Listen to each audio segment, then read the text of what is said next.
महामारी corona virus से जंग में भारतीय क्रिकेट कंट्रोल बोर्ड भारत सरकार का पूरा साथ दे रही है। बोर्ड ने पहले 51 करोड़ के अनुदान को ऐलान किया था और अब उसने लोगों को जागरूक करने के लिए एक वीडियो बनाया है। बता दें कि सरकार ने सभी से अपील करते हुए कहा है कि बाहर जाते हुए मास्क पहनकर जाएं। इस अपील को और मजबूत करने के लिए बीसीसीआई ने एक वीडियो बनाया है। वीडियो में भारतीय क्रिकेटर मास्क पहनने की वकालत कर रहे हैं और इसे नाम दिया गया है टीम मास्क फोर्स।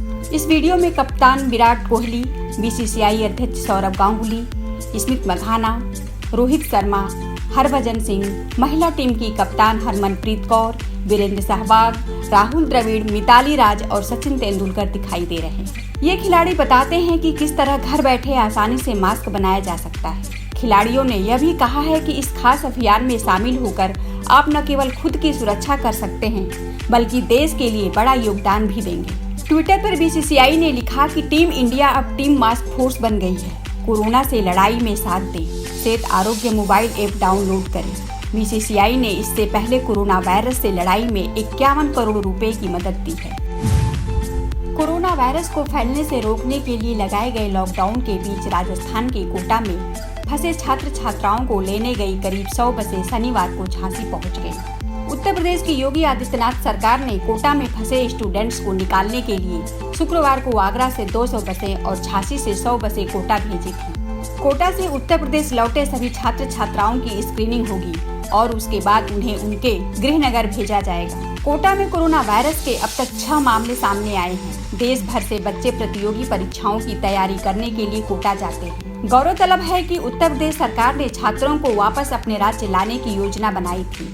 सरकार ने फैसला किया था कि आगरा से 200 बसें कोटा में फंसे छात्रों को वापस लाने के लिए जाएगी। आगरा में एक वरिष्ठ अधिकारी ने बताया था कि ये बसें कोटा में फंसे बच्चों को वापस लाने के लिए भेजी जा रही हैं। प्रत्येक बस में 25 बच्चे आ सकेंगे। कुछ बसें झांसी से भेजी जाएंगी। लगभग 30 लाख की आबादी वाला कोटा शहर इंजीनियरिंग और मेडिकल में दाखिला लेने के लिए तैयारी कराने वाले संस्थानों का गढ़ माना जाता है, जहां बड़ी संख्या में छात्र हर साल पहुंचते हैं।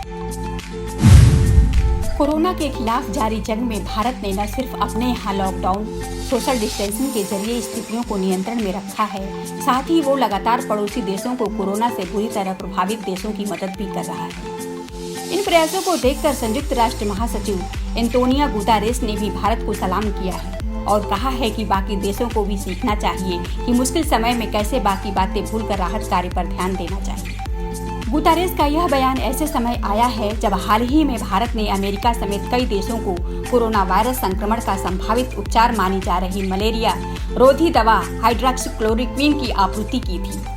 अमेरिका का खाद्य एवं औषधि प्रशासन इस दवा का न्यूयॉर्क में 1500 से ज्यादा कोरोना वायरस संक्रमित लोगों पर परीक्षण कर रहा है। भारत द्वारा इसके निर्यात पर लगे प्रतिबंध को हटाने का फैसला किए जाने के बाद बीते कुछ दिनों में इस दवा की मांग में तेजी से इजाफा हुआ है। यूएन चीफ एंटोनियो गुतेरेस के प्रवक्ता स्टीफन दुजारिक ने शुक्रवार को कहा कि वायरस के खिलाफ इस जंग में महासचिव एकजुटता का आह्वान करते हैं और इसका आशय यह है कि जो भी देश अन्य देशों की मदद करने की स्थिति में है उसे ऐसा करना चाहिए। हम भारत समेत उन देशों को सलाम करते हैं जो ऐसा कर रहे हैं। उन्होंने कोरोना वायरस महामारी के बीच भारत द्वारा अन्य देशों को भेजी जा रही दवाओं और अन्य सामग्रियों से जुड़े सवाल के जवाब में इसे शानदार कदम बताया। तापमान बढ़ते ही हर साल पटरियों के तनाव से टूटने जैसी घटना से बेफिक्र होकर रेलवे इस बार लॉकडाउन के बाद अपनी ट्रेनें दौड़ा सकेगा। रेलवे ने लॉकडाउन के बीच पटरियों को बदलने और उनको तनाव मुक्त करने की प्रक्रिया को पूरा करने का काम तेज कर दिया है।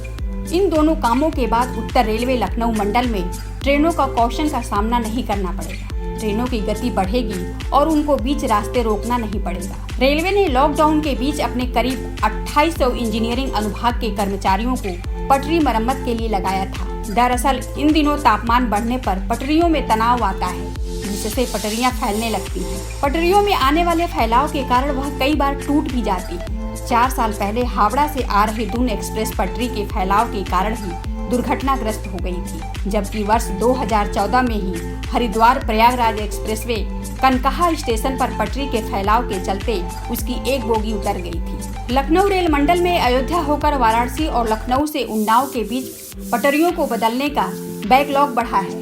इसे देखते हुए रेलवे ने लॉकडाउन में जहां उन्नाव से लखनऊ के बीच पटरियों को बदलने का काम तेज कर दिया है। वहीं मंडल में सभी रेल सेक्शन पर 350 पॉइंट पर पटरियों को खोलकर उनको एक निश्चित तापमान में बढ़ने के बाद दोबारा जोड़ा गया है। इस डिस्टेंसिंग के बाद अब मई से जुलाई तक पटरियों में तापमान बढ़ने पर तनाव नहीं आएगा। लॉकडाउन के इस दौर में यदि किसी ने सबसे अधिक नाम कमाया है तो वह है दूरदर्शन।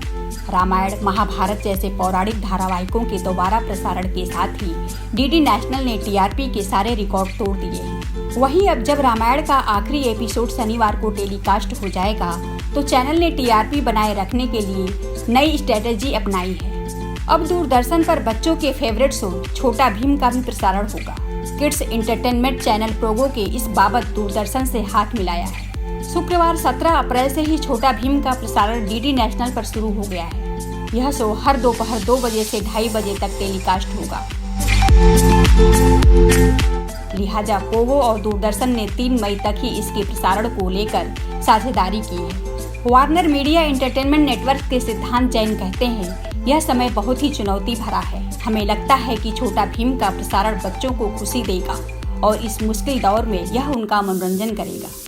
दूरदर्शन पर इस शो के प्रसारण को लेकर प्रसार भारती के सीईओ शशि शेखर वेम्पति कहते हैं कि छोटा भीम को टेलीकास्ट करने के लिए पोगो के साथ साझेदारी करके हम काफी खुश हैं। छोटा भीम बच्चों के पसंदीदा कार्टून किरदारों में से एक है।